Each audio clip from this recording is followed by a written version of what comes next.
let me introduce you our group members. They are Naswani Aulia, Jennifer Jane, Maya Sefa Ardinugraha, Ivan Christie, Zawa Aurora Susanto, Ida Ayunadian, Jenny Tilam, and Muhammad Bagus Dwi Arif Ramadan. Hi, so now we're gonna talk about CSR or Corporate Social Responsibility. CSR is company social responsibility toward the impact of its business activities on society and the environment. CSRs carry out diverse social, environment, and economics programs that aim to provide benefits to society and improve the company's positive image. And how about multinational enterprise? Multinational enterprise are large companies that operate and own assets in more than one country. These companies usually have headquarters in one country or home country, and the subsidiaries or branches in various other countries or host country. And how about relationship between CSR and multinational enterprise? Multinational enterprise have an important role to play in encouraging the practice of corporate social responsibility, especially since they operate in various countries with diverse social, cultural, and environmental conditions. As a result, social responsibility is becoming increasingly important to maintain their reputation and sustainability of their operation. First, global demands for ethics and responsibility. M&S or multinational enterprise often in the spotlight due to the sheer scale of their operation. The international community, governments, and NGOs demand that they not only focus on profits but also pay attention to the social and environmental impacts of their activities. And the second one is CSR as a strategy to build a global image. Multinational enterprise use CSR to build a good image in the eyes of the global public, for example by educational programs in developing countries or environmental protection, improving the welfare of local communities.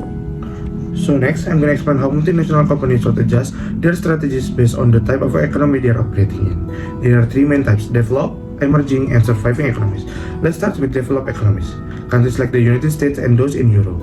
These countries have about 1 billion wealthy consumers and very advanced infrastructure. This makes manufacturing and distribution efficient. But at the same time, the technology used here are often very mature and have been around for a long time. For example, in the car industry, things like metalworking and combustion engines are becoming outdated and inefficient. So companies in these regions should focus on reducing their environmental impact by redesigning products and adopting cleaner and newer technology. Next, we have emerging economies like Indonesia, India, and Brazil. These countries have large population, about 2 billion people, but most people here can only afford to meet their basic needs. So their buying power is still low. This creates both opportunities and challenges. On one hand, these markets are growing fast. More people are moving into the cities, and industries are expanding. On the other hand, infrastructure like roads, electricity, and waste system is often lag behind. So companies can just apply the same strategies that they use in the developed countries. They need to adjust their approach and make sure their operations are suitable for local conditions and also sustainable in the long term. Lastly, we have surviving economies, where about 3 billion people live, mostly in rural areas. Most of these individuals don't have access to clean water, reliable electricity, or healthcare. Infrastructure is either minimal or completely missing. It may seem like doing business in these areas is too hard, but actually, there's a big opportunity here. The key is to think differently. Instead of copying from the rich countries, companies need to use advanced technology in new creative way to solve the basic problems. According to Hart and Milstein, this means recombining resources and developing solutions that truly fit the local context. If done right, this approach can benefit both the community and the business. Hi, I'm Maya and I will presentate session 13, which is International Strategies of Corporate Social Responsibility and Environmental Sustainability. So there are two strategic planning styles, which is cautious planners and emergent planners. First, we will discuss about cautious planners. Cautious planners are organizations who follows a deliberate, structured, and risk-averse approach to planning. They rely heavily on research, forecasting, and a detailed long-term strategy. So we're gonna take example from climate change. The US-based electric utility First Energy is a typical cautious planner. The firm reports efforts to reduce emissions. However, it is unclear about the results of these efforts or the firm's current position and targets. In part, this position stems from First Energy's view that there are presently only limited possibilities for process improvement on its operations. The next one is emergent planners. Emergent planners are more adaptive and flexible. They allow strategies to develop organically based on real-time learning and environmental changes. Unlike cautious planners, however, emergent planners have set targets for greenhouse gas reduction. US-based Bristol-Myers Squibb, a pharmaceutical firm, is an example of an emergent planner, as the firm has well-developed targets but lacks long-term plans to reach those goals. The opportunity it identifies are not in the redesign of products or processes, but in the stakeholder recognition that the company receives for its environmental initiatives. Emergent planners like these firms not only have targets to reduce their own greenhouse gas emission, but they may also extend these targets to suppliers.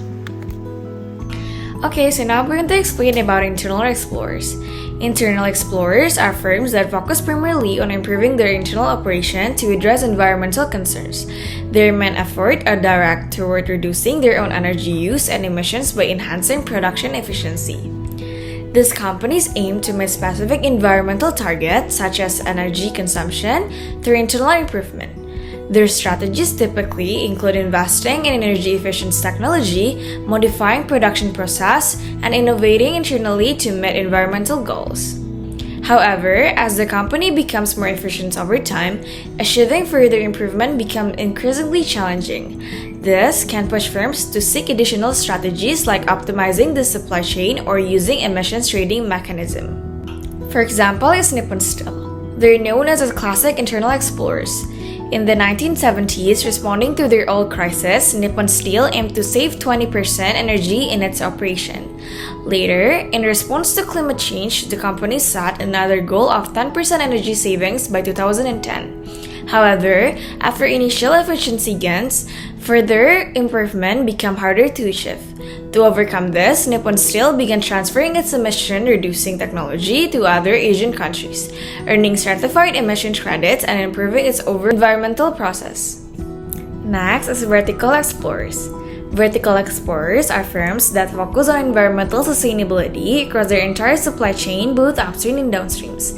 These companies recognize that a significant part of their environmental impact occurs outside their own operations, either in the extraction of raw materials or in the way their products are used by consumers.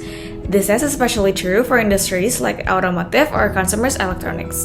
By focusing on supply chain management, vertical explorers seek to reduce their total environment impact by working with suppliers, partners, and customers.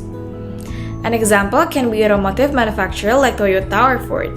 The cars that they produce have a large environmental impact during their lifetime. As a result, they focus on improving the fuel efficiency and ensuring the parts of material are sourced sustainability.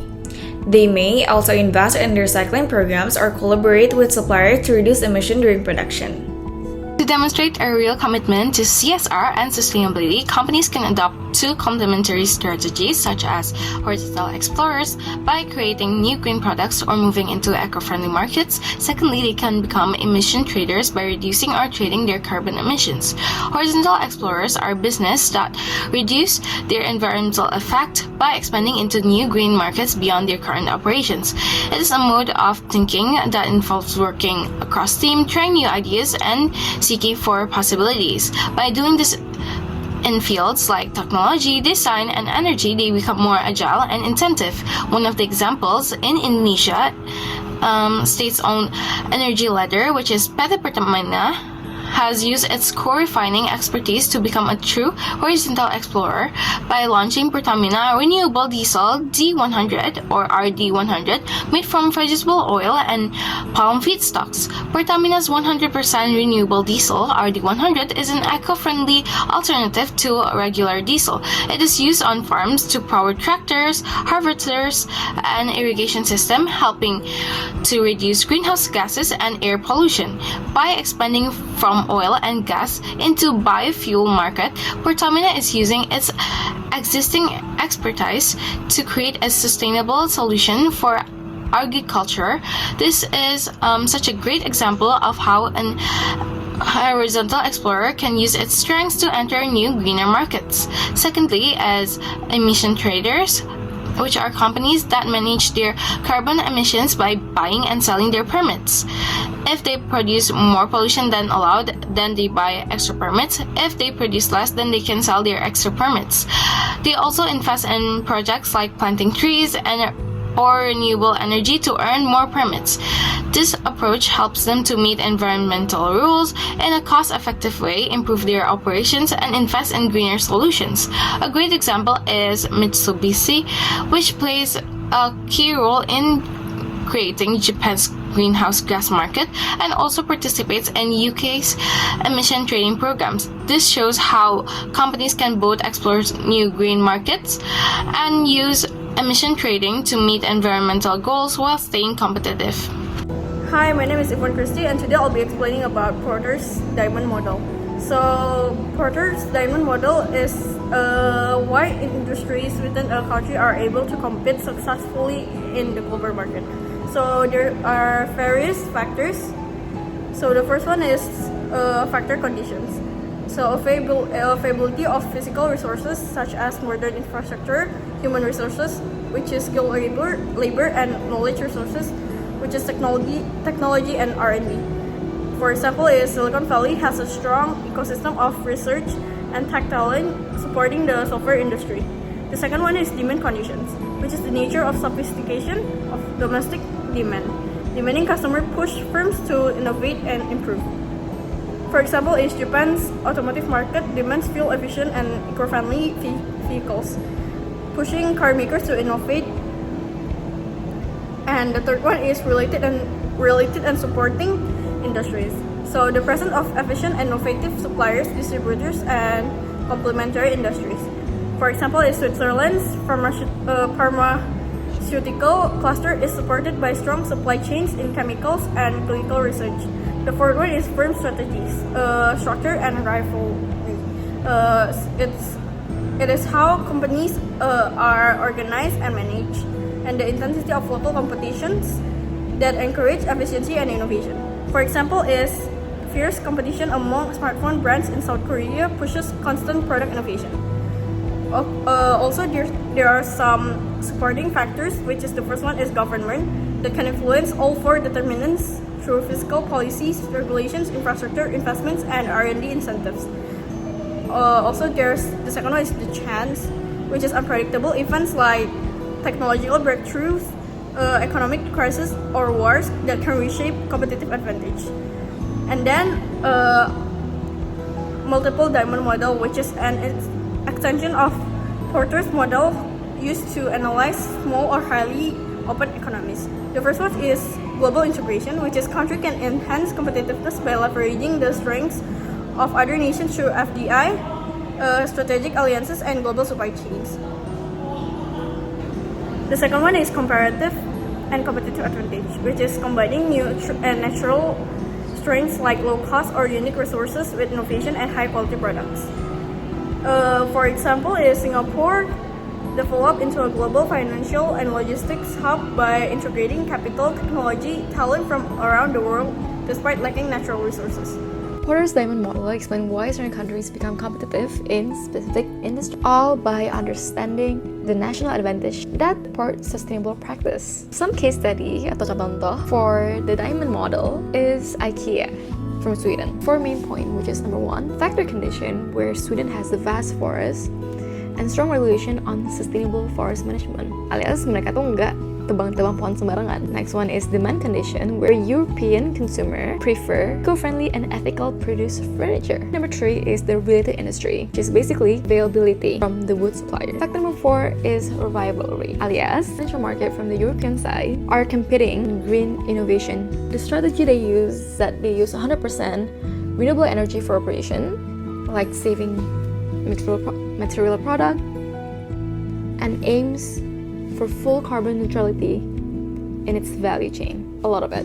The multiple diamond model integrates advantage from multiple countries. For example, Tesla successfully take advantage of 3 countries, which is USA, China, and Germany. In USA, they advance in R&D and electric vehicle for innovation as their factor condition. In China, there's a huge demand for electric vehicle due to pollution and strong government incentive. Third one is Germany, where they are able to manufacture and expert in automotive, goes to the related and supporting industry. So Tesla's environmental strategy is by building local gigafactories or huge factories, reduce emission from global transport, develop cutting-edge battery technology for cleaner energy storage, and finally to align with local environmental policies to gain tax break and public support. To conclude it all, Porter's Diamond Model helped companies to shape their domestic environmental strategies based on its own national advantage, while the Multiple Diamond Model allows MNEs to combine global strength and optimize sustainability across border.